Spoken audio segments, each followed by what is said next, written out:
Hey everybody, a lot of people don't know that Sports Illustrated came out three different times, three different iterations. The very first in January 1936. This is Mr. Wally Kilrea of the Detroit Red Wings on the very first cover. They went on to win the Stanley Cup that year. And this is Ralph Beard of the University of Kentucky on the very first cover of the second iteration. Came out in February of 1949 for only 5 issues. Those are the other 4 behind me. So Ralph was one of Adolph Rupp's Fab Five that went on to win the NCAA championship this year.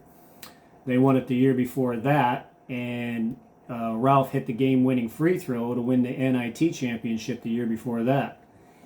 This Kentucky team represented the U.S. in the 1948 London Olympics and won gold. This team was such a big draw that the National Basketball League, who was in hot competition with the Basketball Association of America at the time, offered the graduating seniors to become owner players of a team out of Indianapolis that later went on to become the Indianapolis Olympics. And right after they joined, the two leagues merged to become the NBA.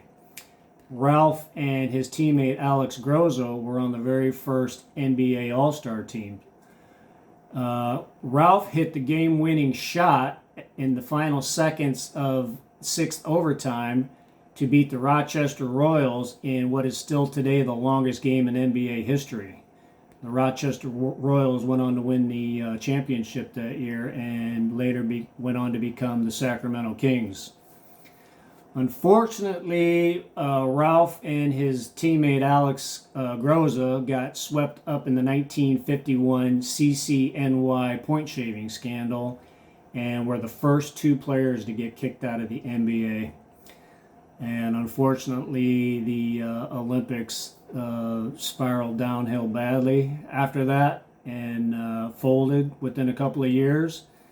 And it's a shame because Adolph Rupp said that Ralph was the most talented player he ever coached.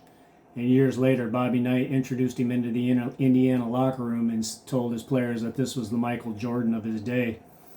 And all the old timers say Ralph was the most talented guard in the first half of the 20th century. So he would have undoubtedly become a Hall of Famer. And kind of a sad story, but that's the story of Ralph Beard and the second iteration of Sports Illustrated. So I appreciate you stopping by.